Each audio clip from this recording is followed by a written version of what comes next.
Yeah, absolutely. Something about the photo.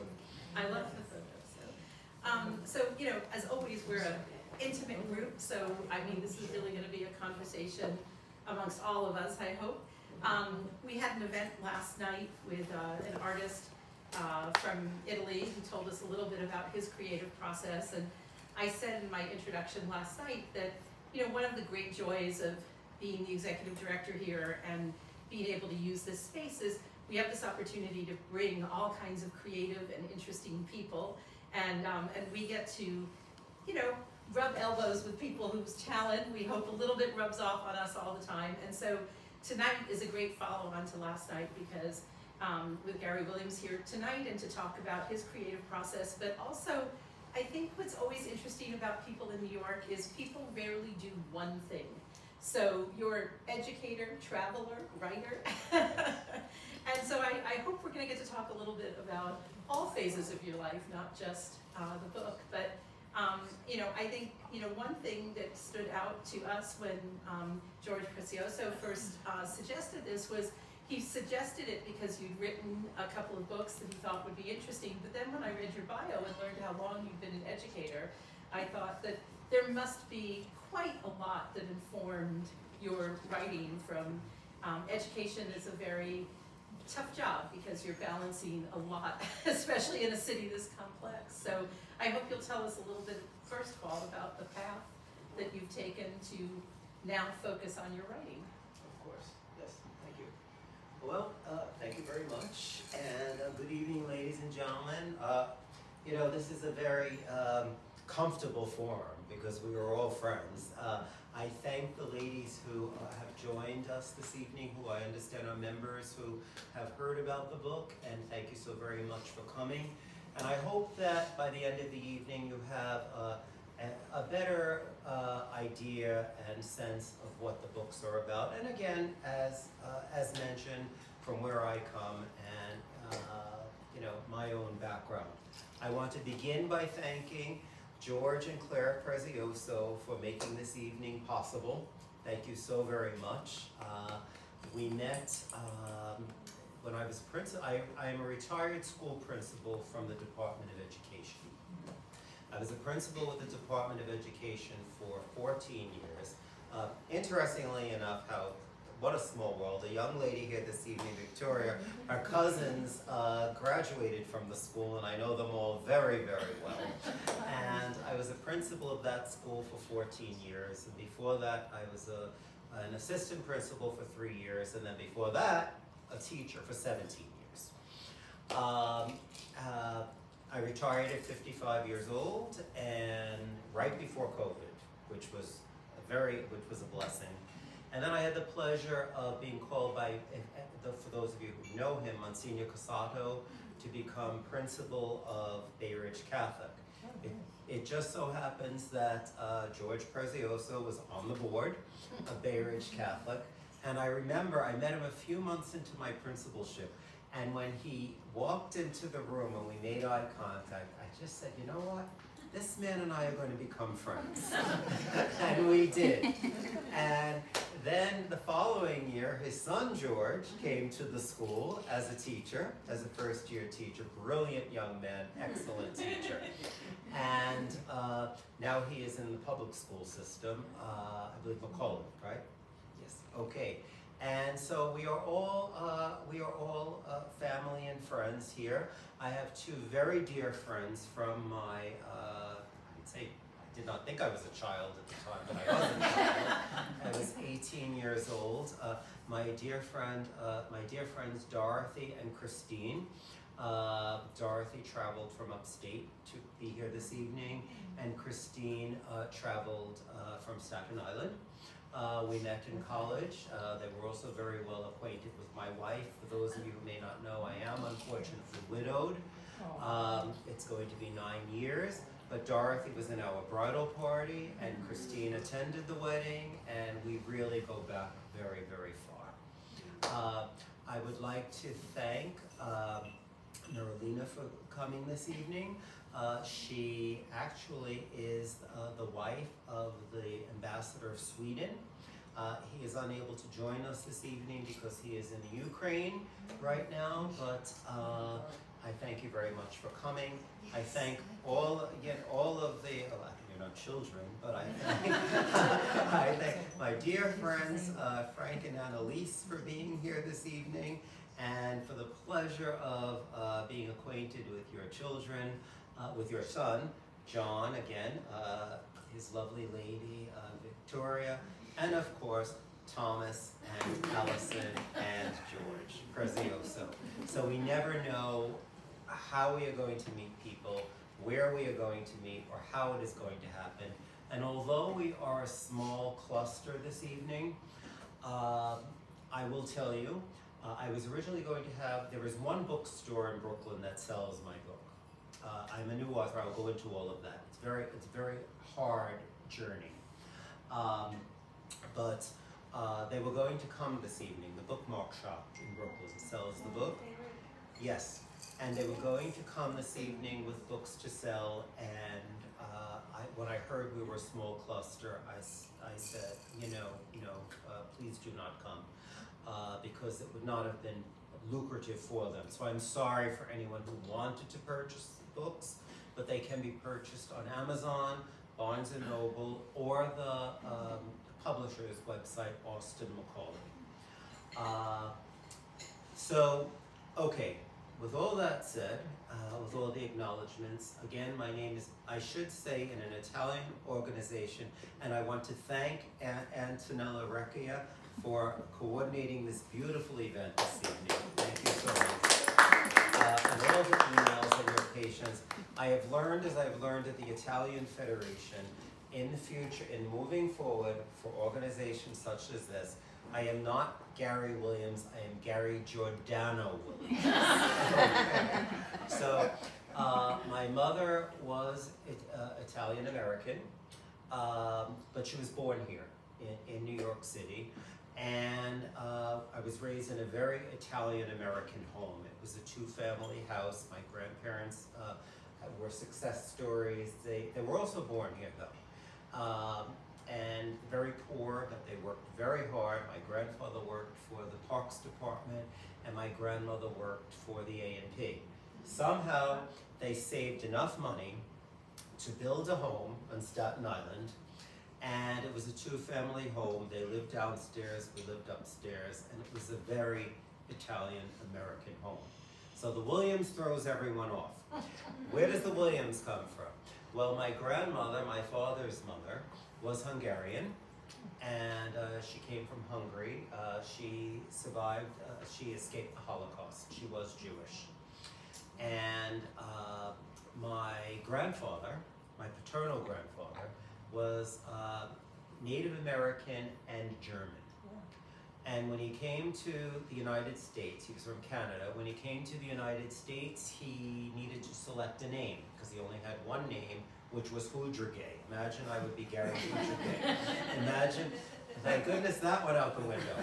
And so he went into he wanted an American name, and he went into the phone book, and he selected the most American name he could find, and he selected Williams. And that was how Williams happened, you know? Then my father did convert to Catholicism.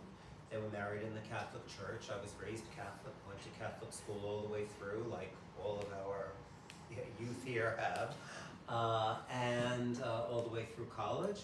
And I met my wife in high school, my wife June. She was my childhood sweetheart. We met in sophomore year of high school. We started dating then. We met in freshman year.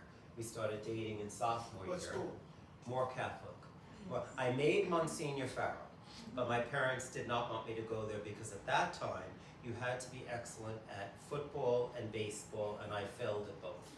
You know, so they made the right choice. So my second choice was more Catholic, and I discovered there swimming and track, which I did very well, and I learned there was a sport for everyone.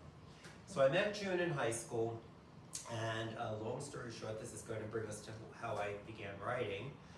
We started dating, and when we were juniors in high school, they decided to present Gone with the Wind on the screen again. in the theater, and we went to see Gone with the Wind. And I said to her, I said, June, we were 16 years old, I said, I want to write a novel just like this someday.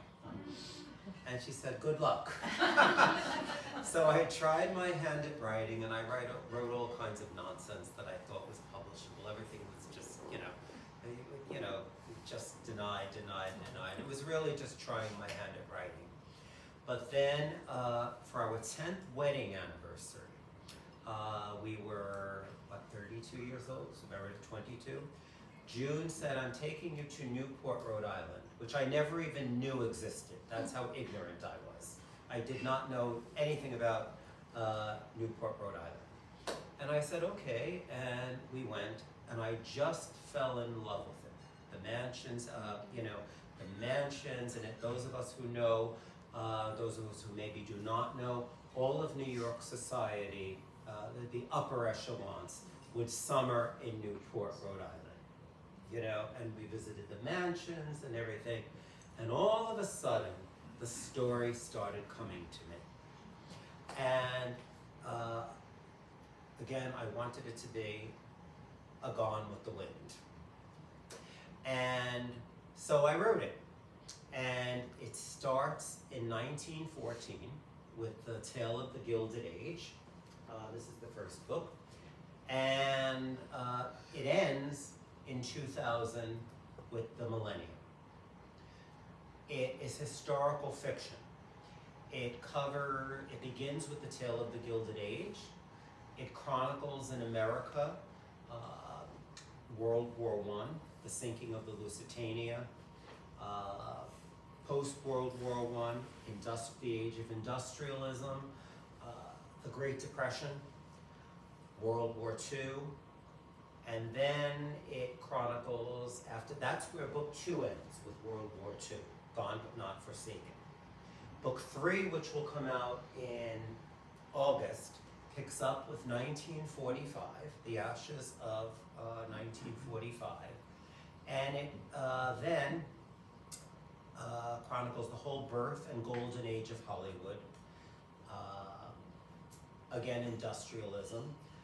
It chronicles, of course, Vietnam, the Korean War, and all of modern times up to the millennium. And it is 5 generations. The 2 main characters are twin sisters, Vida and Rose Champion. Vida Champion is the New York sophisticate, and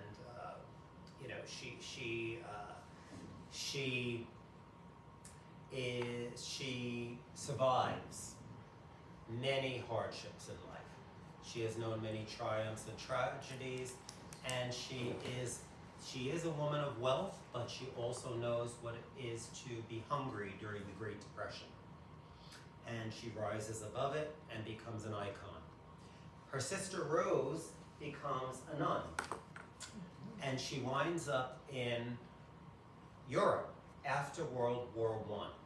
Because after World War, everything in the novel is historically correct to the letter.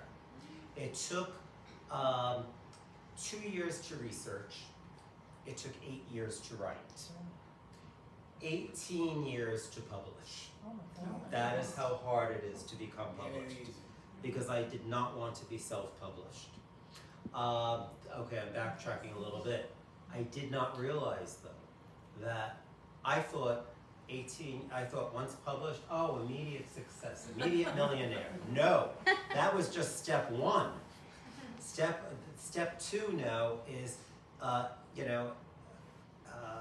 extending it beyond the Gary Williams fan club to the world who might know it. And how will that happen? I'm not good with social media because I'm turning 60 years old in November, so that is not my world. It needs to get into the hands of someone big who will endorse it. Recently, I've sent it to Jenna Bush, who has a book club, and she is the daughter of a former president. Hopefully, she will accept it. I came very close with Rosanna Scotto, because Monsignor Casado, who I had mentioned recently before, is her godfather. And he read book 1, and he really liked it, and he sent it to her, and he wanted me to be on her show and for her to endorse it. And I really thought it was going to happen, but her producer declined it. And at first I thought he was just telling it to me, saying that to me, although we should not suggest the priests lie. But he did show me her email, and it was, "I'm sorry, Uncle Dave, but my producer is passing on this one, you know, for whatever reason." So anyway, okay, getting back to the novel. It was originally written as one book, one long book. And my wife was really like the co-author. Anything you read in the book with descriptions of parties or any flowers or anything like that, that was all my wife. And I acknowledge her for that. You know, the pageantry and all of that, that was June. Anything with parties, anything of that nature. So I finished it in 2003, and I found an agent right away. The first agent I sent it to accepted it. She tried to sell it. It went through every stage of publishing companies, even Simon & Schuster, to the last stage where it was declined and rejected because it was too long. So then I said, and it was a few months before she passed away, I said, "June, you know what, I'm going to rewrite it and make it a trilogy." And I decided, okay, the first book would be from 1914 to 1918. The second book would be the end of World War I. The second book would be from 1918 to 1945. And the third book, which will be released in August 1945 to 2000, which I did.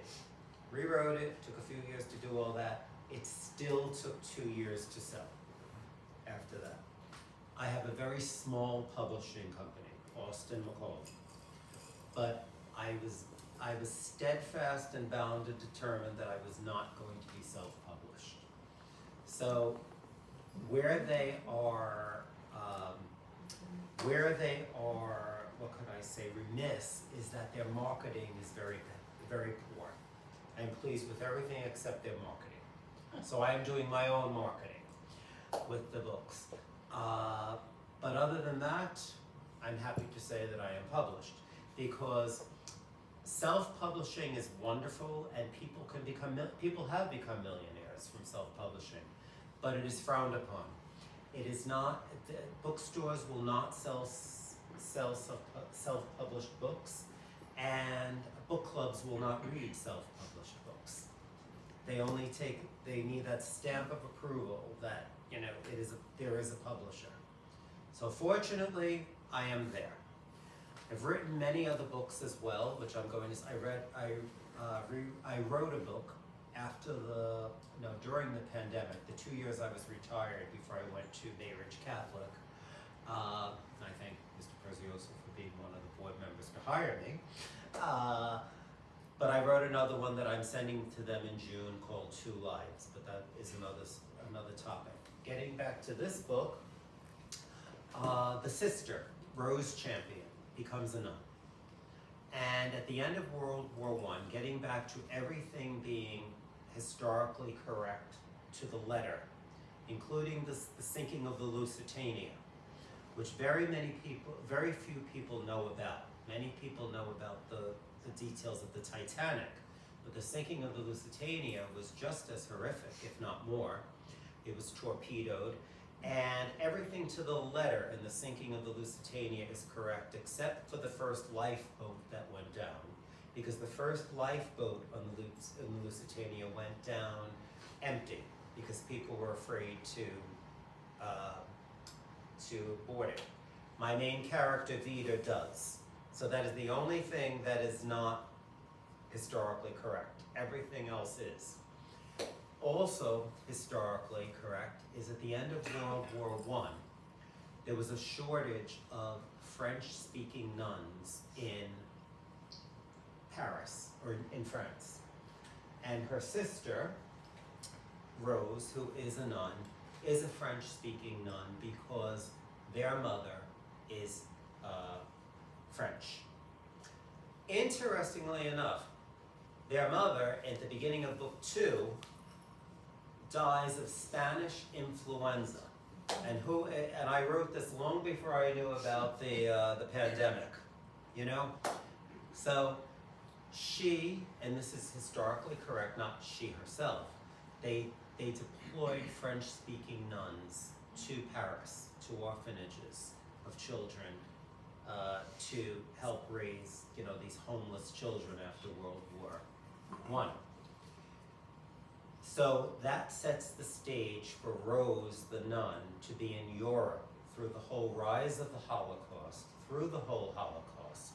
And the Catholic Church is very big in Book 2. The whole, how the Catholic Church survived the Holocaust. How she survived the Holocaust. She winds up in a concentration camp. Her Monsignor friend winds up in a concentration camp. They were almost killed. And it chronicles the whole Holocaust up until the end of World War II in Europe.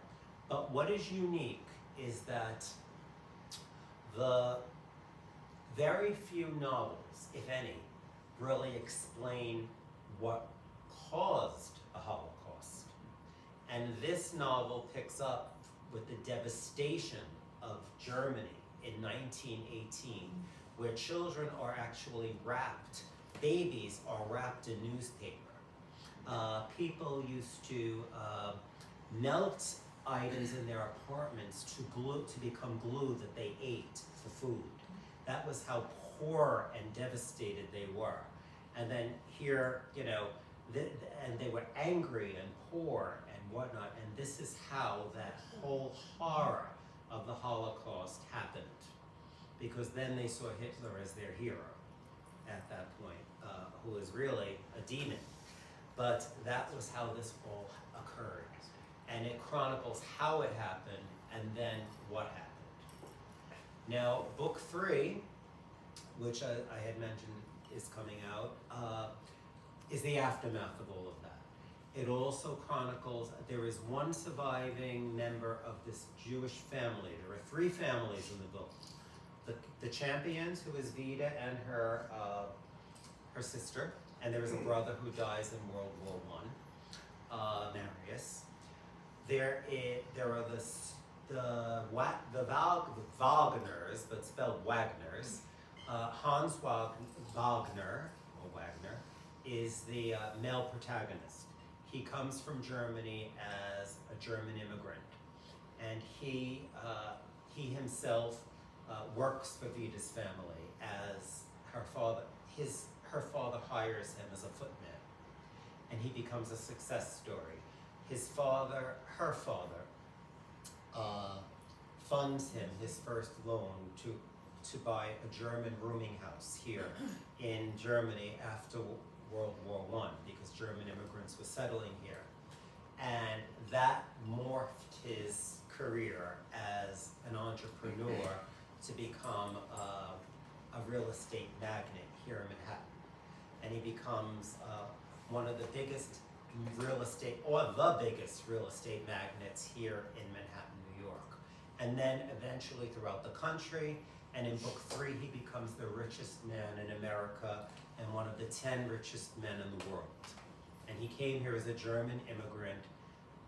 He becomes Vida's husband at one point, and their marriage is a whole storm.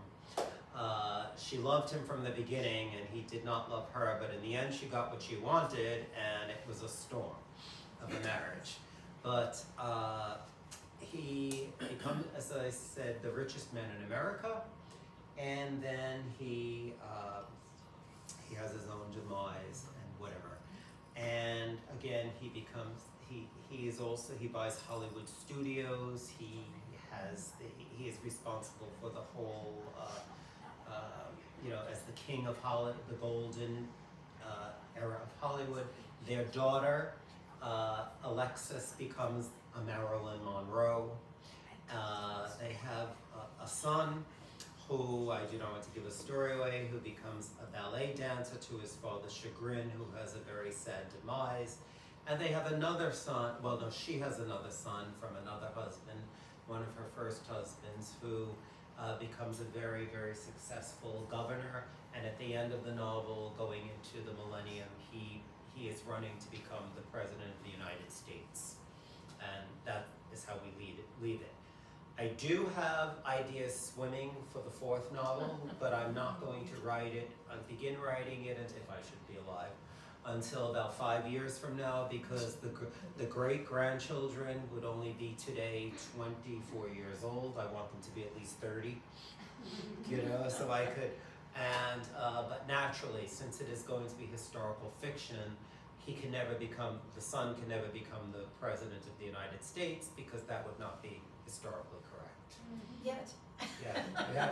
Yes. Well, And that is everything well, so far. Well, I think that's fascinating, and there's a lot of questions to ask you. But one little interesting fact is, since Newport was a moment of inspiration for you, you might be interested to know that this building was actually built by Peabody and Stearns, which were one of the biggest firms for families in Newport. And one of the reasons this building is a little odd as a New York City townhouse is because the Colby family, when they built this house, they had already had a home in Newport, and they hired Peabody and Stearns to basically build a Newport mansion shrunken down to New York City size. So unlike most of the townhouses on this block and on the Upper East Side that are very rectilinear, this house is filled with bay windows and little insets.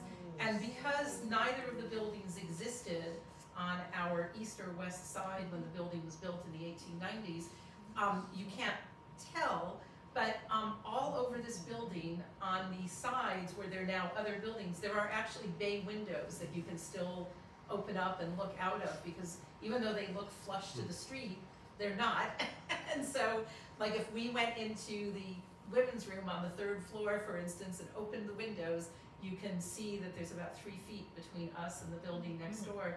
But this was really built as a classic Newport mansion, but it's fascinating. Diminutive. You know why? Because if you recall, George, Claire, and George, the first time you had invited me here as a guest, I was so honored to be, and Allison, and Thomas, when we first have to be very careful, you have to include everyone. I said that. Remember, I said this reminds me of a Newport mansion. Remember that? I said, how the hell do you know that? Yeah. Yes, I had said. It's a good eye. Yes.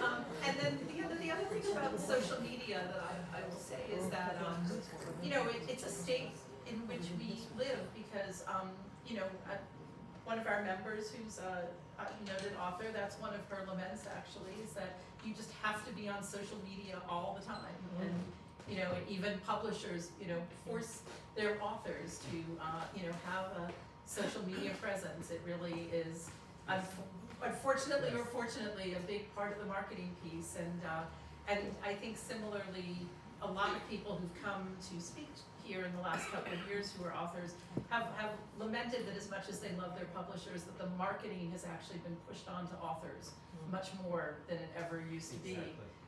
And so it's a tough road, you know, to go down, because, you know, the writing is hard. You're doing an incredible amount of research to make these characters live in a milieu that is, you know, true to its age. And then on top of it, you have to figure out how to get out there and market it. Oh, thank you, Allison. We'll see You some are hired, volunteers. Allison. Yeah. But I will say this also, this is where I'm remaining positive.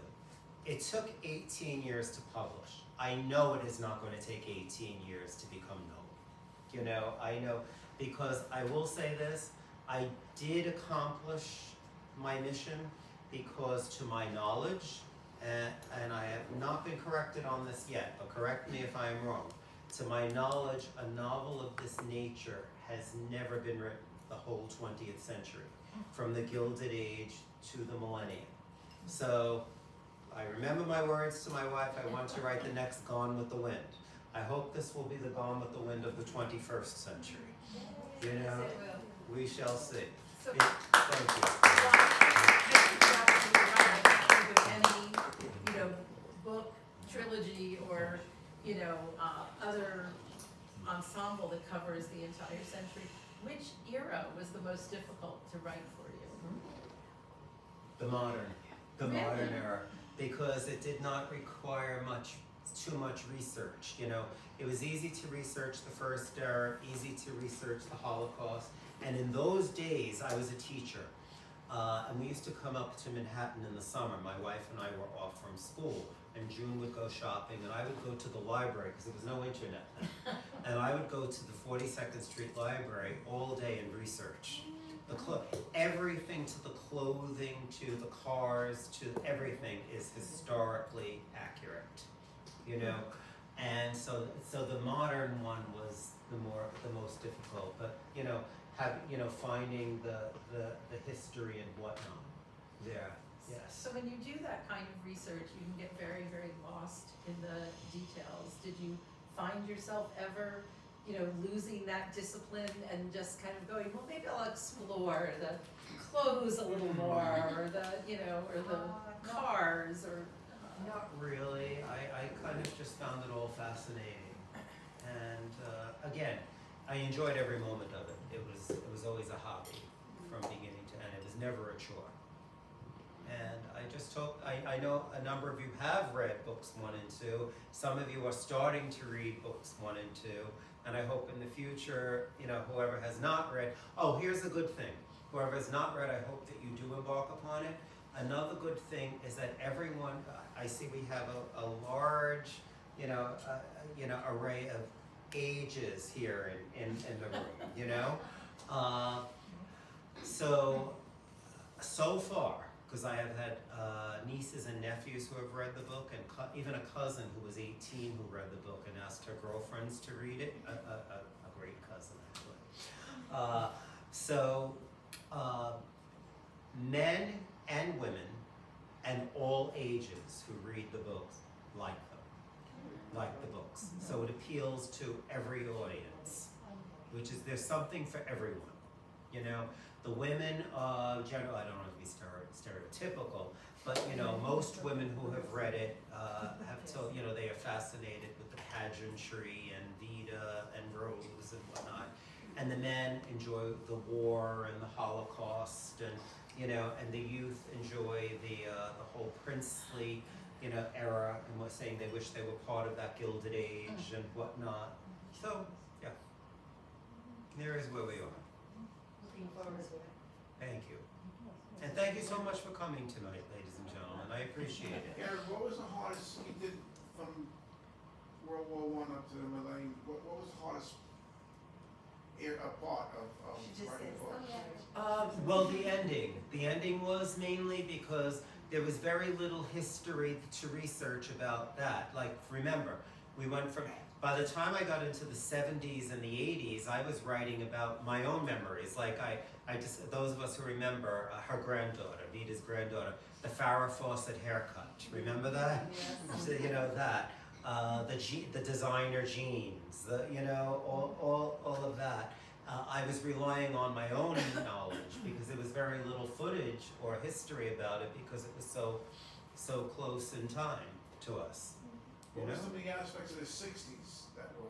Oh, very big in the 60s. I was a child of the 60s. That was a very memorable decade. The hippie era, very big. What's very interesting is you would never believe this. Those of you who read the books 1 and 2, Vita, who comes from the Golden Age, her grandson is a hippie of the 60s, if you can believe. And so the 60s are tough, and then there's Vietnam, you know, the Vietnam War, which is, Kennedy is mentioned, whatnot. And so, yes, so. So since it's multi-generational, you know, and we all have family dynamics that, you know, and I'm sure you must draw on, as much as it's historically accurate, you have to give the family texture and character. So as you were, you know, deciding how you were going to hand off generation to generation, was there one thing that you wanted to make sure as you transitioned that something of their ancestry carried forward? Was there any, you know, trait or tradition that you wanted to see as a motif as you moved from generation to generation? Yes. The name of the main character, the family name is Champion, and that is carried throughout the whole novel. Like Vita Champion, that's her father's name, Champion.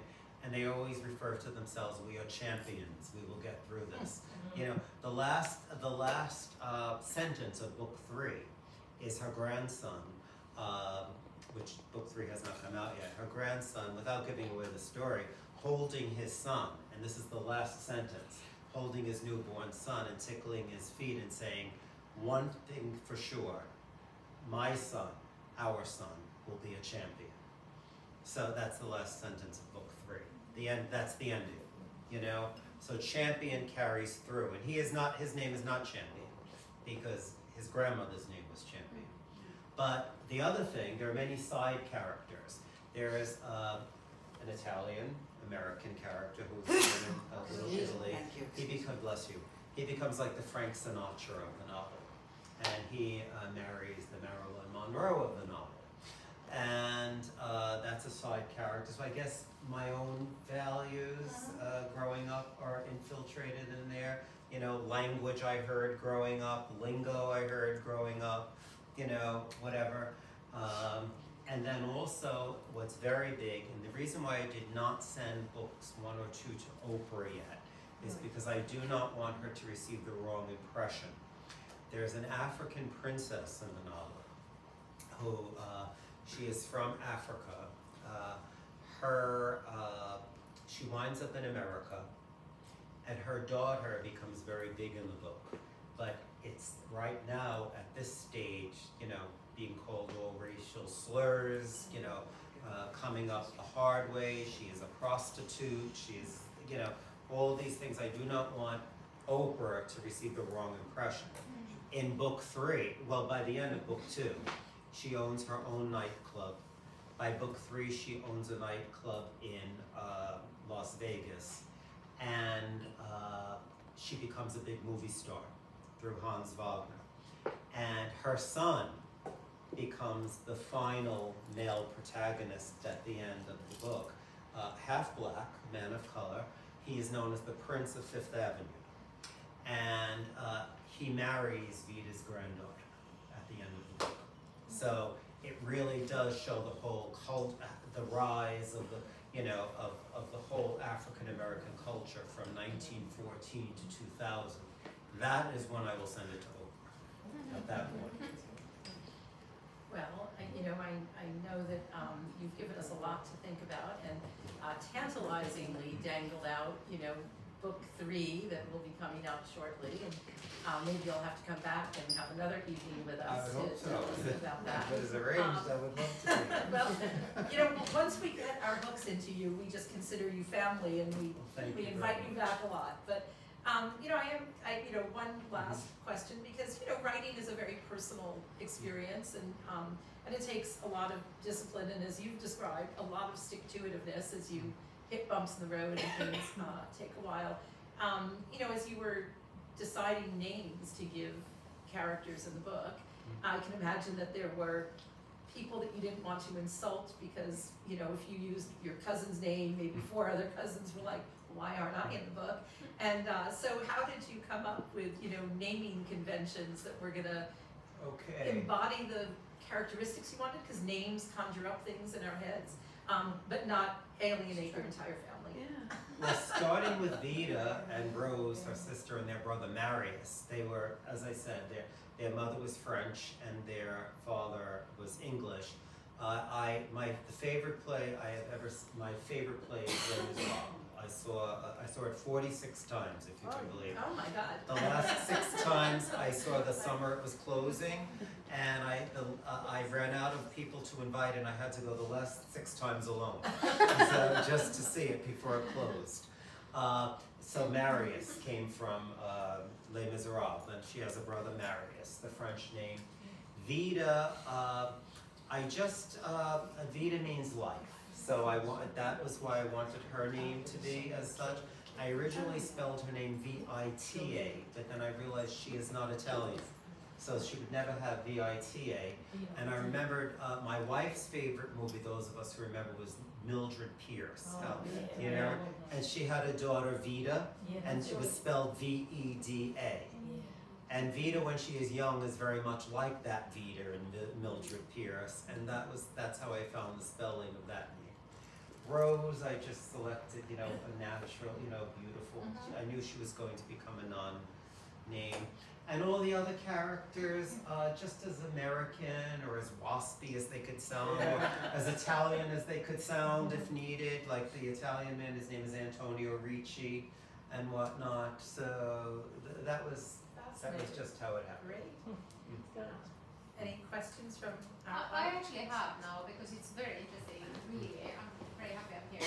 But, so as I'm European, very much, and we have European history and then American history.